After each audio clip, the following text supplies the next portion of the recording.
Hello, I am Michelle Yao. I am one of the software engineering interns at Vobel, and for my internship, I got tasked on working on a new version of Research ID. From my knowledge, Research ID was a tool that was used for searching through a large amount of videos, mainly on YouTube, but the UI was a little bit outdated and more filters could be added, and I think it started breaking down, so the team was in need of a new version of the tool. And yeah, so the way that I have it set up, it's currently a new page on the control panel, and I will just do an end-to-end demo of what the current flow looks like. This is not the final product, but I am at a good point where I could demonstrate functionality.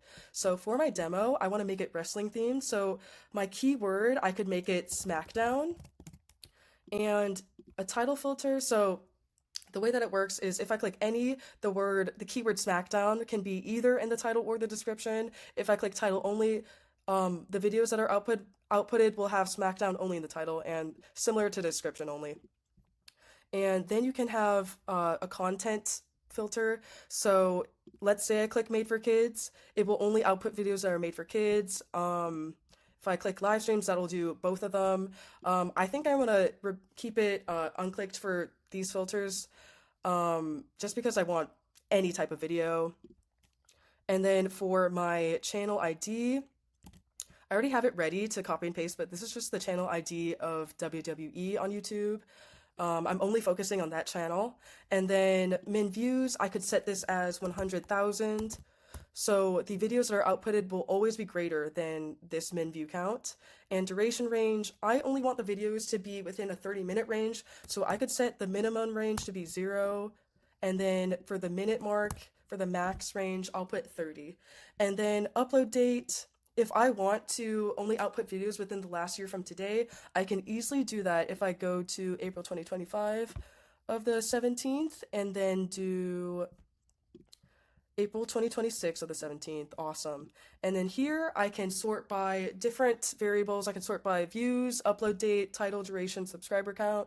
I'm just going to keep it at view count, and then this is the direction order. So if I keep it at descending, it will have the first item be the largest view count, and then it will descend downwards. So yeah, I think it's ready to be exported. So when I click export, we have some feedback. It says that the Research ID export was successful. And then if we just quickly look at the payload, we see that what the fields I inputted in control panel actually updated the payload. So if I see here, I see that the term was SmackDown, which I set. Channel ID is what I set as well. And we got title only for the title filter. The since until matches the upload date range that I set within the year. Min view count is 100K, and then the max duration seconds is 1800, which is equal to 30 minutes.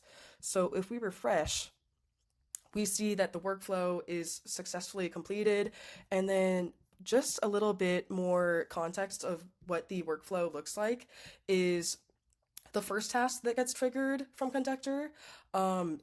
It connects to Bot Factory, which implements all the search filters that were from the payload and then puts the results in a CSV file.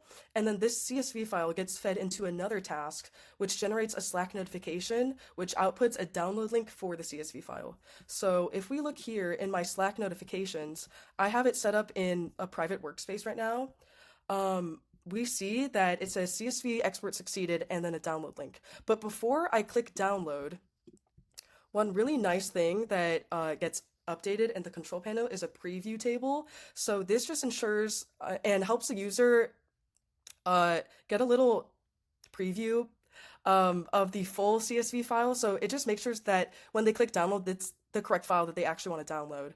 And as we see here, off the bat, I see that it looks correct because in every title, we have the word SmackDown in it. The publish date adheres to the range that I set. The view count is higher than 100K. The duration also seems to be correct, and channel ID and the channel name looks correct.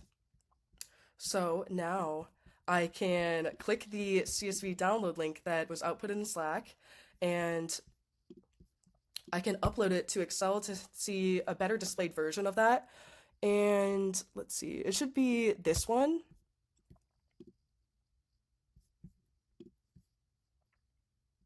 Awesome. So I'm just going to quickly go over each value of this Excel sheet that got created using Research ID. So firstly, we got the ID of the video, we got the title of the outputted video, the publish or upload date, the view count of the video, total engagement, which is just the sum of the likes and comments added together, engagement rate, which is the total engagement times 1,000 divided by view count, duration of the video, channel ID, channel name, it should all be the same. Subscriber count should also all be the same because it's only referencing the WWE channel. Description, it's worth noting it only outputs the first 200 characters of the description. Like count of the video, comments, is live stream made for kids? So this is a Boolean value. This tells the user if it is a live stream or not. So if it's false, it's not a live stream, it's not made for kids, and the URL of the video. So let's just quickly also just copy the URL and see if it actually uploads or outputs the correct video. As we can see here, it looks to be correct. We got SmackDown in the title, SmackDown not in the description. It's from the WWE. Where else can we look at? We got, if I can see the upload date. Oh, September 5th, 2025. Yeah. Everything seems to be looking good. So this is where Research ID is currently at.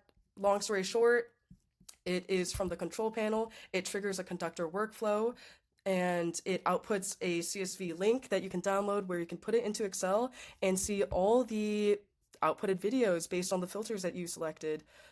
Thank you so much for listening and have a great day.